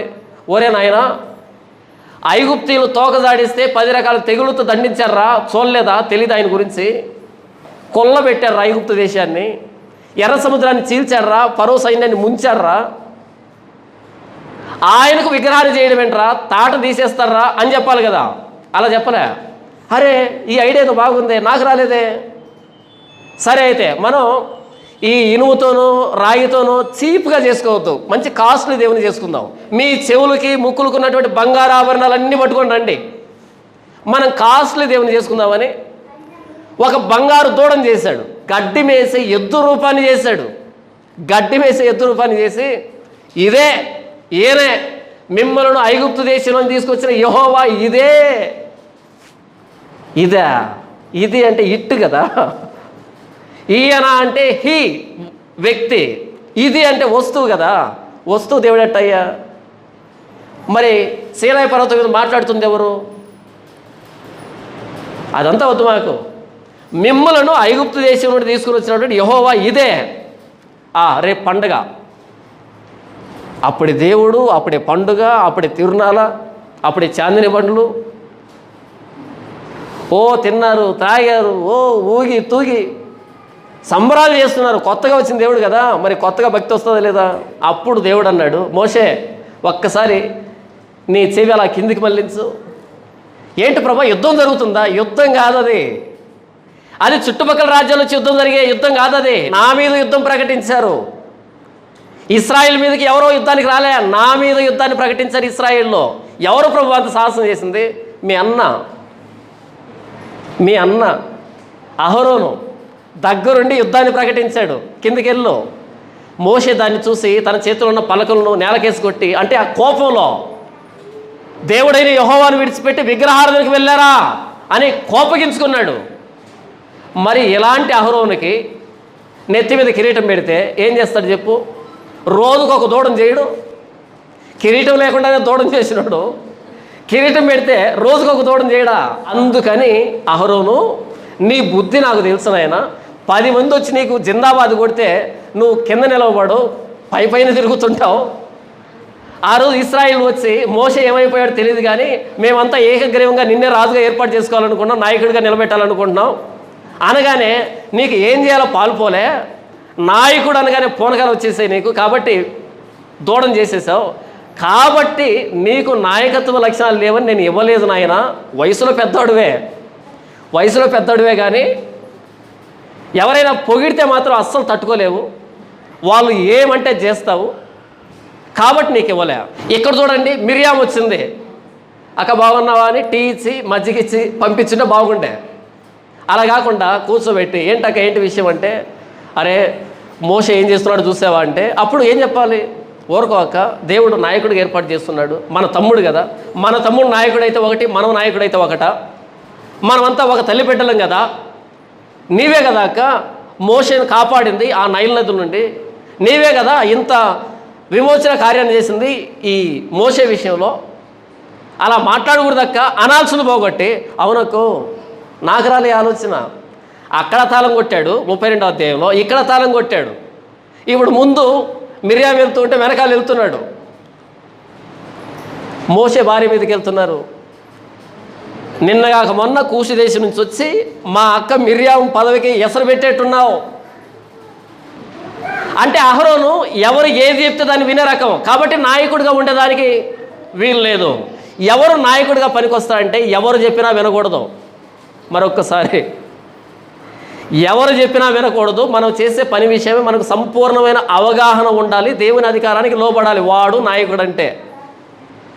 ఆ మధ్య ఒక పాస్టర్ గారు, ఆయన సిఎస్ఐ బ్యాక్గ్రౌండ్ నుంచి రక్షించబడ్డాడు. ఆయన భార్య పెంతెకోస్తు నుంచి వచ్చింది. ఈయన సిఎస్ఐ బ్యాక్గ్రౌండ్ నుంచి వచ్చాడు, ఆయన భార్య పెంతెకోస్తు నుంచి వచ్చింది. ఈయన ఏం చేశాడు? పెంతెకోస్తు బోధ చేస్తున్నాడు. పెంతెకోస్తు బోధ. నేను అడిగాను, ఇదేంటి ఈయన బ్యాక్గ్రౌండ్ సిఎస్ఐ కదా, ఈయనేంటి పెంతెకోస్తు వ్యవహారాలన్నీ చేస్తున్నాడంటే, అది అక్క ప్రభావం అన్నా అంటున్నాడు. అంటే బోధ మారిపోతుందా భార్యను బట్టి? భార్యతో కాపురం చేయొచ్చు, తప్పేమీ లేదు. పెంతెకోస్తు భార్య అయితే వీధిలో పడేమని చెప్పటంలే, కాపురం చేయొచ్చు, చేసిన వంట తినచ్చు, కానీ బోధ మార్చకూడదు. అంటే నేను సిఎస్ఐకి సపోర్ట్ చేయటంలే, అంటే భార్యలను బట్టి బోధ. భార్య పట్టుచీర కట్టుకొని చర్చికి వచ్చింది అనుకో, ఏమేం పట్టుచీర కట్టుకోవద్దే, మనం సేవ చేస్తున్నాం, 10 మంది ఎబ్బెట్టుగా ఉంటుంది, కొంచెం నాసిరకం చీరలు కట్టుకోయే అంటే ఈవిడ ఒప్పుకుంటుందా? కాబట్టి అమ్మగారి పట్టు చీరను సపోర్ట్ చేసేటువంటి వాక్యం, మనం దేవుని పిల్లలము హుందాగా ఉంటాం, మనకేం తక్కువ, ఎందుకంటే అమ్మగారి పట్టు చీరను సపోర్ట్ చేసే బోధ ఇది. అమ్మగారికి ముచ్చట ఇక్కడి నుంచి ఇక్కడ దిగేసుకుంది అనుకోండి, అప్పుడేంటి? బంగారాన్ని చేసింది ఎవరు? దేవుడు కాదా? ముందు చేయలేదే బోధ, ముందు పెళ్లి కాలేదు కదా. నాయకుడు అంటే ఎదురుగా ఉన్న వ్యక్తులు చెప్తే ఆ సలహాలు వినేవాడు కాదు, దేవుడు ఏం చెప్తాడో దాని ప్రకారం చేసేవాడు. నాయకుడికి స్పష్టమైన అవగాహన ఉండాలి. ఇప్పటి వరకు నేను సేవలోకి వచ్చినప్పటి నుంచి వాక్యం విషయంలో నాకెవరు సలహా చెప్పరు, చెప్పినా నేను వినను. ఎందుకంటే 360 డిగ్రీల్లో ఏం చేయాలో నాకు ఐడియా ఉంటుంది, నాకు స్పష్టమైన అవగాహన ఉంటుంది, వినను. భోజన విషయంలో సలహా ఇవ్వండి తీసుకుంటా, ఇంకేదైనా విషయంలో సలహా ఇవ్వండి తీసుకుంటా. వాక్యం విషయంలో సలహా ఎవడైనా ఇస్తే తీసుకోను, ఎందుకంటే తెలుసు నాకు నేనేం చేస్తున్నాను. నేనేం చెప్తున్నాను అంటే, దేవుని అధికారానికి లోబడిన వాడు నాయకుడు అవుతాడు. మనుషుల మెప్పును కోరుకునేవాడు, మనుషుల అభిప్రాయాలను పరిగణించేవాడు, మనుషుల తిరస్కారానికి భయపడేవాడు నాయకుడు కాజాలడు. వాళ్ళకు అనుకూలంగా అంటే పొగుడుతారు, వాళ్ళకు ప్రతికూలంగా అంటే విమర్శిస్తారు. రెండింటిని దులుపుకోవడమే. అబ్బా నువ్వు వీరుడివి సూర్యుడు అన్నా సరే ఆహా అనాలి, చిచి అన్నా సరే ఓహో అనాలి, అంతే. చీచి అన్నప్పుడు ఓ వలవల ఏడ్చడం నాయకుల లక్షణం కాదు. ఉదాహరణకి ఒక నాయకుడు జియో పాస్ చేశాడు అనుకో, రేపటి నుంచి బ్రాందీ షాపులన్నీ క్లోజ్, సారాయి అమ్మకూడదు అన్నాడు అనుకో, అప్పుడు దేశంలో ఉండే త్రాగుడు పోతుంది వలవలా ఏడుస్తారు. అవునా కదా? త్రాగుడు పోతోళ్ళకి కొంతమందికి వెంటనే హార్ట్ అటాక్ వస్తుంది. అమ్మో రేపటి నుంచి మందు ఉండదంట అని టఫీమని చచ్చిపోతారు. మందు లేని ఆ రోజుని ఊహించుకోలేమని ఈరోజే చచ్చిపోతారు అంత విషయం తీసుకొని. నాయకుడు అన్న తర్వాత ఒక శాసనాన్ని జారీ చేసినప్పుడు దానికి వ్యతిరేకులందరూ అసహించుకుంటారు, శాపనార్థాలు పెడతారు, తిరస్కరిస్తారు, ఉద్యమాలు చేస్తారు. ఎలాంటి పర్యవసానం వస్తుందో నాయకుడికి ముందే తెలియద్దా? దేశంలో అందరినీ సంతోషపెట్టేవాడు నాయకుడు కాలేడు, సంతోషపెట్టలేడు నాయకుడు. ఒక వర్గం ఎప్పటికీ వ్యతిరేకంగానే ఉంటుంది. ఆ వ్యతిరేకులు వ్యతిరేకంగా ప్రవర్తిస్తారని తెలియాలి. నీవు న్యాయంగా పరిపాలిస్తున్నావు అంటే అవినీతి పరులందరూ నీకు వ్యతిరేకులు అవుతారు, తెలియాలి. ఇక్కడ అహరోను మనుషులు ఏం చెప్తే అలా ప్రవర్తించే వ్యక్తి, నాయకుడిగా ఉండడానికి పనికిరాడు. మోషే అలా కాదు. ఎప్పుడైతే ఆ కొండ కింద బంగారు దూడను చూశాడు, ఆ సంబరాలు చూశాడు, వెంటనే తన చేతిలో ఉన్నటువంటి రాతి పలకలు నేలకేసి కొట్టాడు. అంతగా కోపం వచ్చింది. దేవుడైన యెహోవాను తిరస్కరిస్తారా? వెంటనే యెహోవా పక్షాన ఎవరున్నారో రండిటో వచ్చారు, లేవీలు వచ్చారు. కత్తి తీసుకొని దొరికిన వాడిని నరికి చంపండి. ఎవడైతే పండుగ చేశాడో, ఎవడైతే యెహోవాను ధిక్కరించాడో నరికి చంపండి ఒక్కొక్కడిని. అదేంటి మోషే, నీ సొంత జనాంగం చమ్మంటావేంటి? సొంత జనాంగమైనా పరాయి జనాంగమైనా నా దేవుడైన యెహోవాకు విరోధంగా ఏదైనా ఆలోచన చేస్తే ప్రవర్తిస్తే ఉండేదానికి వీళ్ళే, నూకలు చెల్లిపోయాయి, నరకండి. ఇది నాయకత్వపు లక్షణం. అంటే దేవుడైన యెహోవాకు, ప్రభువైన యేసుక్రీస్తు వారికి విరోధముగా ఏదైనా సిద్ధాంతం కానీ, మాట కానీ, ప్రవర్తన కానీ, పద్ధతి కానీ, ఆలోచన కానీ వస్తే వెనక ముందు చూడకుండా ఖండించాలి. ఇది నాయకత్వపు లక్షణం. అహరోను అది నీకు లేదు. కాబట్టి ఆ ప్రత్యక్ష గుడారంలో ప్రధాన యాజకుడిగా ఉండు. 10 మందిలో కనిపించకుండా ప్రత్యక్ష గుడారంలో ప్రధాన యాజకుడిగా ఉండు. నీకు ప్రసంగాలు ఏమి లేవు, నువ్వు ప్రసంగాలు చేయదు. ఎందుకంటే ప్రసంగం చేస్తే అందరూ శబాష్ అంటారు, వెంటనే మనం మునుగు సెట్ ఎక్కుతాం. వద్దు. నాయకుడు అంటే మోషే, మిరియాము, నువ్వు కూడా నాయకురాలుగా పనికిరావు. స్త్రీ సంఘానికి అధ్యక్షురాలుగా ఉండు. నేను ఇచ్చినటువంటి పదవిని కాదనుకొని ఇంకొక దాన్ని అడుగుతున్నా అంటే నన్ను మయంపరుద్దామనా, నిన్ను నీవు మయంపరుచుకుందామనా? మోషే కొత్తగా పెళ్లి చేసుకుంటే ఆ భార్యతో పోటీ వెళ్ళావే, నీ బుద్ధిది. మోషే భార్య నిన్నగాక మొన్న వచ్చింది, తనకేమైనా పదవి ఇచ్చానా? ఇవ్వలేదు. ఆవిడతో నీకు పోటీ ఏంటి? నీ స్థానం నీదే, తన స్థానం తనదే. ఒకరితో పోల్చుకోవడం ఏంటి మిరియాము? ఇలా పోల్చుకునే నీకు నాయకత్వ లక్షణాలు లేవు. ఉంటే నేను ఇచ్చిండేవాడిని. 90 సంవత్సరాల వయసు, నీ అనుభవం ఏమైపోయింది? కొత్తగా వచ్చిన ఇశ్రాయేలీరాలు కాదు ఆవిడకి ఎందుకు ఇస్తాను నేను పదవి? ఇవ్వను కదా. ఈ మాత్రం అవగాహన లేదా? పోల్చుకున్నావు, సాధారణమైన స్త్రీలాగే ప్రవర్తించావు. కాబట్టి నీకు నాయకత్వ లక్షణాలు లేవు, నీకు ఇవ్వలే. అహరోను 10 మంది ఏదైనా మాట్లాడితే వాళ్ళకి నువ్వు ఆమోదం తెలియజేస్తావు, నన్నైనా పక్కన పెడతావు, కానీ ప్రజలు సంపాదించుకుంటావు. కాబట్టి నీకు నాయకత్వ లక్షణాలు లేవు. కానీ నా సేవకుడైన మోషే అలాంటి వాడు కాదు. చూడండి ఎంత అద్భుతమైన మాట. వారిద్దరు రాగా ఆయన నా మాటలు వినుడి, మీలో ప్రవక్త ఉండిన యెడల యెహోవానగు నేను దర్శనమిచ్చి అతడు నన్ను తెలుసుకున్నట్లు కలలో అతనితో మాట్లాడుదును. నా సేవకుడైన మోషే అట్టివాడు కాదు. కలలో మాట్లాడాల్సిన అవసరం లేదు మోషేతో. నేను నేరుగా మాట్లాడతాను. ఎప్పుడు కాబట్టి అప్పుడు మెలకుగా ఉండగానే మాట్లాడతాను. నేను కలలో గూఢార్థంగా రహస్యంగా మాట్లాడను. నా సేవకుడైన మోషే అట్టివాడు కాదు.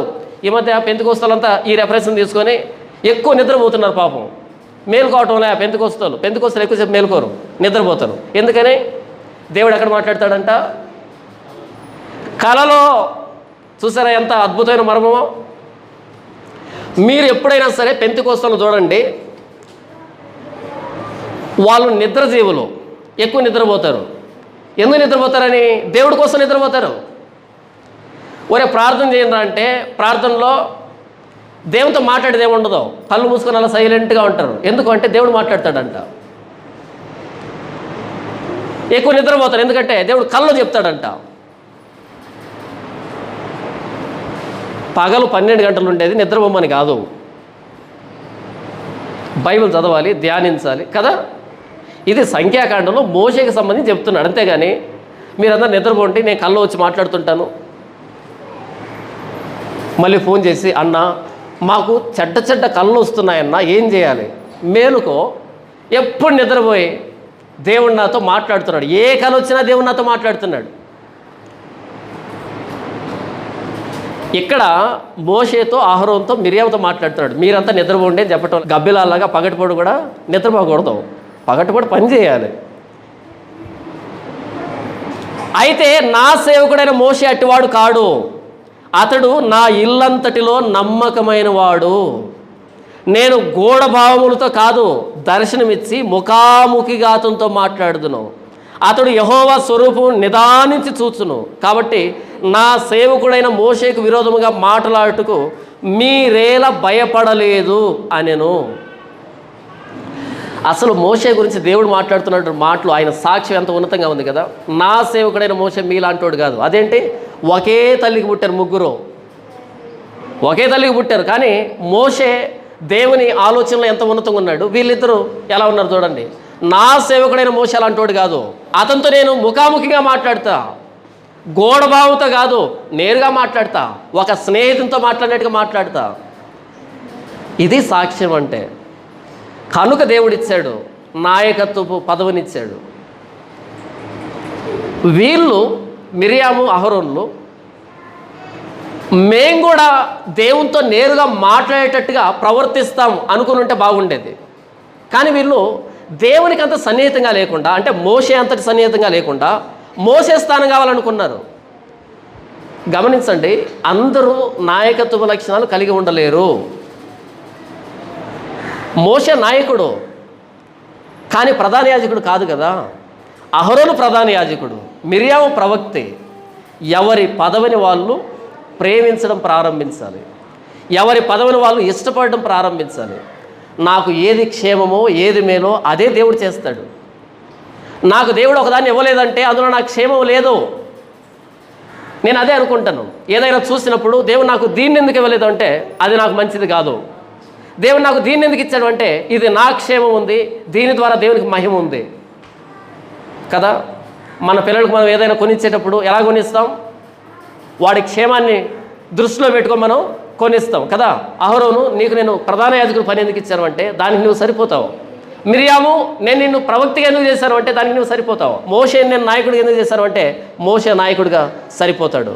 మోషే నా మాటనే పట్టించుకుంటాడు తప్ప మనుషుల అభిప్రాయాలను ఖాతరు చేయడు, మనుషుల అభిప్రాయాలు పట్టించుకోడు, మనుషుల విమర్శలు పట్టించుకోడు.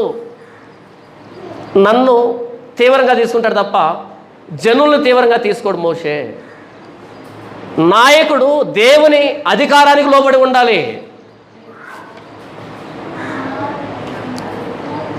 సౌలు నాయకత్వానికి దావీదు నాయకత్వానికి తేడా, సౌలు నాయకత్వానికి దావీదు నాయకత్వానికి తేడా. సౌలు మనుషుల్ని సంతోష పెడతాడు, వెళ్ళి అమాలేకులందరినీ చంపమంటే మంచి మంచివన్నీ తెచ్చుకున్నాడు. సమూయేలు అన్నాడు నేను నీతో పాటు రాను, బలి అర్పించను. అప్పుడు సమూయేలును పట్టుకొని లేదు సమూయేలు, జనులు ఏమనుకుంటారు అంటే దేవుడు ఏమనుకున్నా పర్లేదా? దేవుడు ఏమనుకున్నా పర్లే. సమూయేలు ఏమనుకుంటారు నా గురించి, నేను రాజును కదా, బలి అర్పించకపోతే నువ్వు రాకపోతే ఏమనుకుంటారు జనాభా అంటే దేవుడు ఏమనుకున్నా పర్లేదా? కానీ దావీదు దగ్గరికి నాతాను వచ్చాడు, నాతాను పాపం చేశావు, వెంటనే కూలబడ్డాడు. ప్రభువా పాపిని క్షమించు. ఎవరైనా ఏమి అనుకోరా? ఏమనుకున్నా పర్లే, ప్రభువా నీవు నన్ను క్షమించు. ఆ మందసాన్ని తీసుకొని వచ్చేటప్పుడు ఆ కిటికీలో నుండి భార్య చూసింది. మందసం ఎదురుగా దావీదు నాట్యం ఆడుతున్నాడు, పై వస్త్రం తొలగిపోయింది, నాట్యం ఆడుతున్నాడు. కిటికీలోంచి మీకాలు చూసింది, భార్య చూసింది. నాట్యమాడి అందరికీ అంజూరు పడలు పంచిపెట్టి సంతోషంగా ఆయన కొన్ని అడలు తీసుకొని ఇంటికి వచ్చాడు. అంటే నా దేవుని మనసుని తీసుకొని వచ్చానని లోపలికి వెళ్ళగానే ఒక సాధారణమైన వ్యక్తిలాగా అందరి ఎదురుగా పై వస్త్రం లేకుండా నాట్యం చేస్తున్నావేంటి? నువ్వు రాజు కాదా? అసలు రాజుకుంటే ఏ క్వాలిటీ లేదు నీకు, ఆ డిగ్నిటీ లేదు, ఆ హుందాతనం లేదు, ఏదో త్రాగుడు పోతులాగా డాన్స్ చేస్తున్నావేంటి అక్కడ? అప్పుడు అన్నాడు, దేవుడు నన్ను గొర్రెల దొడ్లోంచి తీసుకుని వచ్చి నీ తండ్రి సింహాసనాన్ని తొలగించి నన్ను దాని మీద కూర్చోబెట్టి నన్ను రాజుగా చేశాడు. ఆ దేవుని సన్నిధిని ఇంకా ఇంకా ఇంకా ఇంకా తగ్గించుకుంటా, ఇంకా నీచంగానైనా ప్రవర్తిస్తా. నా దేవుడు గొప్పోడు, నేను కాదు. అర్థమవుతుందా? జనులు ఏమనుకుంటారన్నది దావీదుకు అనవసరం. నా దేవుని సన్నిధి నేను నాట్యం ఆడుతున్నా, నా దేవుని ఎదురుగా నాట్యం ఆడుతున్నా. అందుకనే మీ నాన్నను తీసివేసి నన్ను పెట్టాడు రాజుగా. మీ నాన్న ఏంటంటే మనుషులు ఏమనుకుంటారు, అది ఆయన ప్రశ్న. అదే బుద్ధి వచ్చింది నీకు కూడా. కానీ నేనేంటంటే నా దేవుని సన్నిధిలో నాట్యం ఆడుతున్నా. నా దేవుడి కంటే గొప్పవాడిని కాదు కదా. నా దేవుని సన్నిధిలో ఇంకా తగ్గించుకుంటా. ఆయన ప్రార్థనలు కానీ, ఆయన పాటలు కానీ, ఆయన ప్రసంగాలు కానీ మీరు చూడండి ఎంత తగ్గించుకుంటాడంటే, దేవా నేను వ్యభిచారం చేసింది మనుషులకు విరోధంగా కాదు, నీకు కేవలం నీకే విరోధంగా నేను పాపం చేశాను. హిస్సోపుతో నా పాపాన్ని కడుగు, ఒక కుష్ఠరోగిని నా పాపాన్ని కడుగు. అంతగా తగ్గించుకుంటాడు దేవుని సన్నిధిలో. మనుషుల అభిప్రాయాలను ఖాతరు చేయడు ఆయన. మనుషులు ఏమనుకుంటారు అన్నది ఖాతరు చేయడు ఆయన. దేవుడు ఏమనుకుంటున్నాడు అన్నదే పట్టించుకుంటాడు దావీదు. అందుకనే చరిత్రలో తిరుగులేని రాజుగా ఇశ్రాయేలు చరిత్రలో నిలబడిపోయాడు ఆయన. దేవునికే ప్రాధాన్యత ఇచ్చే వ్యక్తి నాయకుడిగా సరిపోతాడు. మనుషుల అభిప్రాయాలు అనవసరం. మనుషులు మనకంటే ముందు పోవచ్చు, తర్వాత పోవచ్చు, మొత్తానికైతే పోతారు. మనుషులు స్థిరంగా ఉండరు. రేపో మాపో పోయే మనుషుల అభిప్రాయాలు మనకెందుకు? వాళ్ళు ప్రశంసిస్తే మనకెందుకు, విమర్శిస్తే మనకెందుకు? ఎటు పోతారు? శాశ్వతుడు దేవుడు, శాశ్వతుడు దేవుడు, సదాకాలం ఉండేవాడు దేవుడు. ఆయన మనల్ని మెచ్చుకోవాలి. బల నమ్మకమైన మంచి దాసుడా అనాలి. మనుషులుగా చూడాల్సింది. ఈరోజు మనుషులను సంతోషపెట్టే బోధలు, మనుషుల్ని నవ్వించే బోధలు, కవ్వించే బోధలు, మనుషులు ఏదో అనాలి అనేటట్టుగా ఎంటర్టైన్ చేస్తున్నారు. మరి దేవుడు ఆయన ఏమనుకున్నా పర్లేదా? అపోస్తలుడైన పౌలు అంటాడు, మేము దేవదూతలకు వేడుకగా ఉన్నాము, మనుషులకి దేవదూతలకి మధ్య పరిచర్య చేస్తున్నాం అని అంటాడు. అంటే నా ఎదురుగా మీరున్నారు, నా వెనకాల ఎవరున్నారు? దేవుడు ఉన్నాడు. అన్న కర్టన్ ఉంది అని అనకండి. దేవుడు ఉన్నాడు. దేవుని సన్నిధిలో మాట్లాడుతున్నా నేను. నా అంతరంగంలో ఉద్దేశాలు, నేను ఎందుకు ఈ బోధ చేస్తున్నానో, ఎవరిని మెప్పించడానికి చేస్తున్నానో, దేన్ని రాబట్టడానికి చేస్తున్నానో, నా లోపల ఏముందో తెలిసిన వాడు నా వెనకాల ఉన్నాడు. మీకు తెలియకపోవచ్చు, నేను సూక్ష్మంగా మాట్లాడినప్పుడు మీకు తెలియకపోవచ్చు, కానీ ఆయనకు తెలుసు కదా. మీదేముంది? మహా అంటే నాకంటే ముందో నాకంటే వెనకాలో పోయేవాళ్ళు, చచ్చిపోయేవాళ్ళు కదా. మీ దగ్గర నుంచి నాకు ప్రశంసలు వద్దు, విమర్శలు వచ్చినా భయపడేదేమీ లేదు. ఈయన నన్ను మెచ్చుకోవాలి. శభాష్, నేను చెప్పమన్నదే చెప్పావు, నా ఉద్దేశాన్ని బయలుపరిచావు, నన్ను మాత్రమే కనపరిచావు. శభాష్. నాయకుడు దేవుని నాయకత్వానికి లోబడాలి, మనుషుల అభిప్రాయాలు కాదు. ఈరోజు పాస్టర్ అమ్మలకి లోబడి పరిచర్య చేస్తున్నారు, పిల్లలకు లోబడి పరిచర్య చేస్తున్నారు, సంస్థలకు లోబడి పరిచర్య చేస్తున్నారు, సమాజానికి లోబడి పరిచర్య చేస్తున్నారు. ఏ చర్చికి వెళ్తే ఆ చర్చికి సంబంధించిన బోధ, ఏ డినామినేషన్కి వెళ్తే ఆ డినామినేషన్ సంబంధించిన బోధ, ఎవరు ఎక్కువ ఇస్తే వాళ్ళకు దూపం, మరలా పిలుస్తారో లేదో, మనల్ని అభిమానిస్తారో లేదో, ఏమనుకుంటారో, ఎవరు ఏమనుకున్నా డోంట్ కేర్. అంతెందుకు, నెల్లూరులో కరుడు కట్టినటువంటి పెంతెకోస్తు సంఘానికి వెళ్ళాను. కరుడు కట్టినటువంటి పెంతెకోస్తు సంఘానికి అక్కడ వెళ్ళి తీసుకున్న అంశం ఏంటో తెలుసా? మొట్టమొదటి ప్రసంగం ఏంటో తెలుసా? The original Pentecost. నిజమైన పెంతెకోస్తు అంటే ఏంటి? ఎందుకు అంటే దేవుడు నాకు అక్కడ అవకాశం ఇచ్చాడు.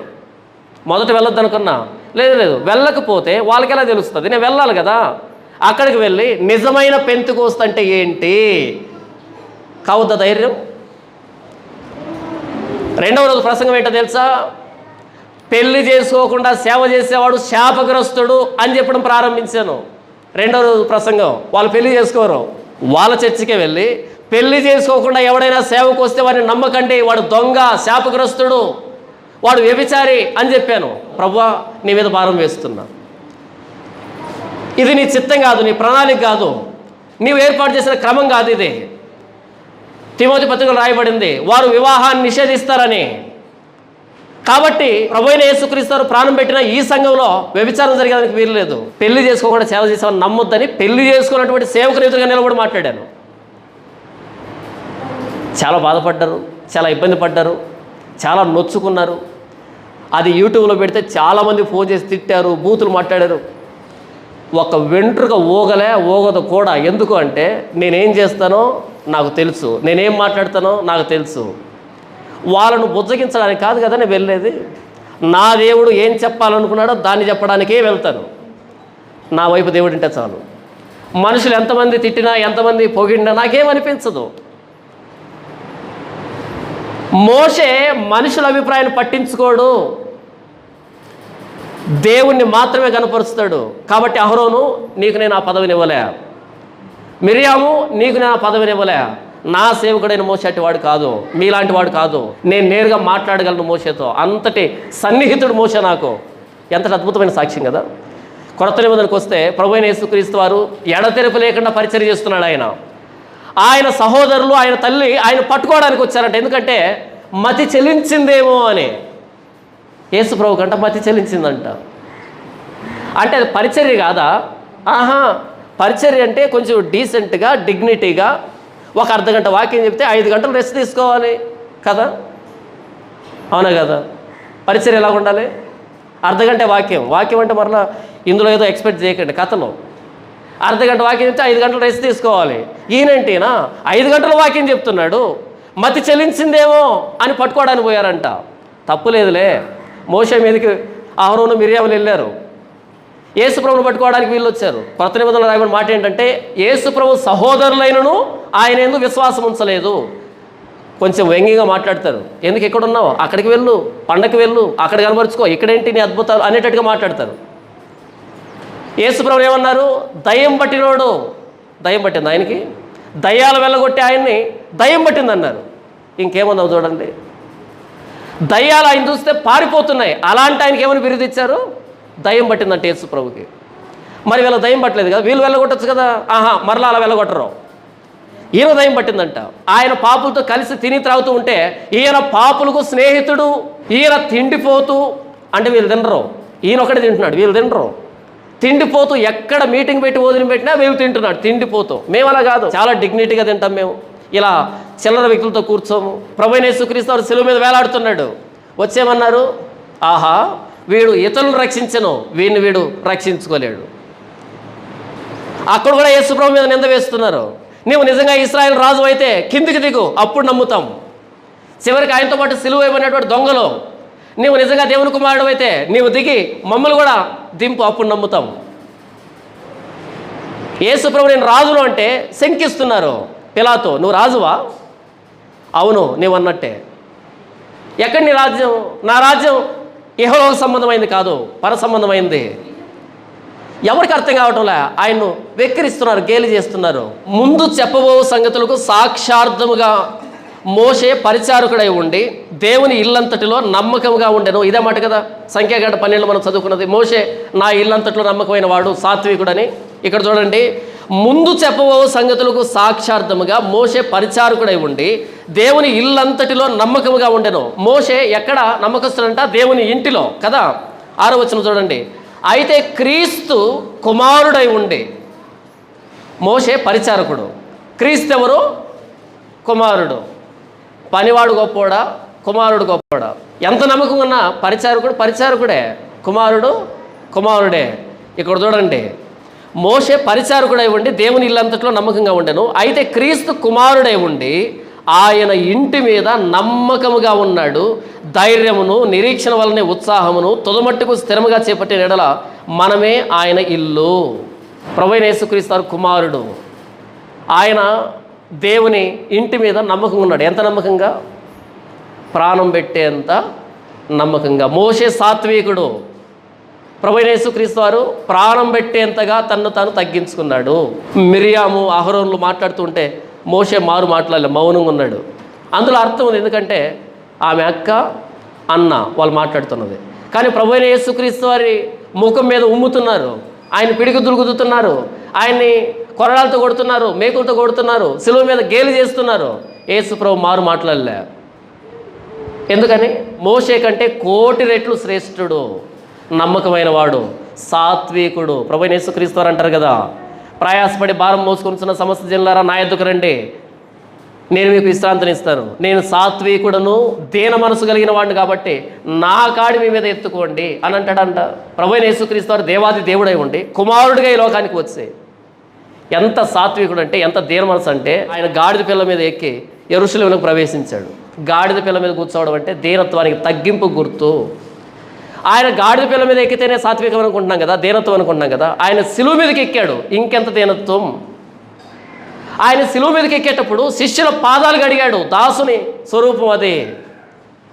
ఎంత దీనత్వం. ఎందుకని యేసుప్రభు ఎంతగా తగ్గించుకున్నాడు? అహరోన్లాగా, మిర్యాములాగా దేవుని మీద తిరుగుబాటు చేసినటువంటి మనల్ని హెచ్చించడానికి. మిర్యాము అహరోను తిరుగుబాటు చేసింది కేవలం మోషే మీద మాత్రమే కాదు, మోషేను నాయకుడిగా నియమించిన దేవుని మీద. అహరోను మిర్యాములాగా ప్రతి విషయంలో తిరుగుబాటు చేసి నిత్యము తిరుగుబాటు చేయొచ్చు, మీరేలా ఇంకను కొట్టబడుదురు. తిరుగుబాటు అన్నది దేవునికి అసహ్యమైంది. దేవుని మీద తిరుగుబాటు చేసినటువంటి మనల్ని, మానవ జాతిని విమోచించడానికి ప్రభువైన యేసుక్రీస్తు వారు మారు మాట్లాడకుండా తను అప్పగించుకున్నాడు, సిలువకు అప్పగించుకున్నాడు, సిలువ మరణానికి అప్పగించుకున్నాడు. బొచ్చు కత్తిరించు అని ఎదుట గొర్రెపిల్ల మౌనంగా ఉన్నట్లు ఆయన మౌనం వహించాడు. ఆ రోజు మోషే మౌనం, అహరోను మిర్యాముల బ్రతకడానికి కారణమైతే ప్రభువైన యేసుక్రీస్తు వారు సిలువలో మౌనం మనందరం మన పాపాల నుంచి విడిపించబడ్డానికి కారణమైంది. అహరోను లాంటి, మిర్యాముల లాంటి తిరుగుబాటు స్వభావం కలిగినటువంటి మనల్ని మన పాపాల నుంచి ప్రభువైన యేసుక్రీస్తు వారు విమోచించాడు. ఆ రోజు మోషే మౌనం వహించాడు, దేవుడు మాట్లాడాడు.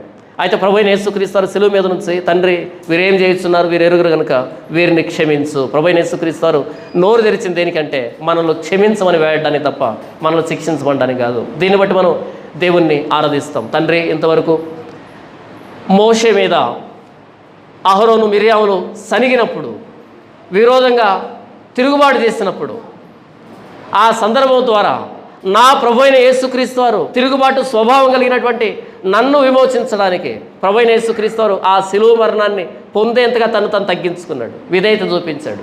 నా తిరుగుబాటుని ఆయన గార్చిన రక్తం ద్వారా తీసివేసినందుకై, నన్ను క్షమించమని వేడినందుకై మోషే కంటే కోటి రెట్లు శ్రేష్ఠుడు, దేవాదేవుడు నరావతారిగా వచ్చిన నా ప్రభువైన యేసుక్రీస్తు వారి ఆ తగ్గింపును బట్టి, ఆ సాత్వికాన్ని బట్టి, ఆ దీన మనసును బట్టి, ఆయన కాడిని మోసేటువంటి ఈ ఉన్నతమైన స్థితిలోనికి నన్ను ఆహ్వానించిన విధానాన్ని బట్టి నా ప్రభువైన యేసుక్రీస్తు వారు దాసుడిగా శిలువ మరణం పొంది నన్ను విమోచించినందుకై, మీ ఉగ్రత నుంచి నన్ను తప్పించినందుకై మీకు వందనాలు తెలియజేస్తూ నా ప్రభువైన యేసుక్రీస్తు వారి శ్రేష్టమైన నామములో కృతజ్ఞతాస్తుతులు తెలియజేస్తున్నాను తండ్రి.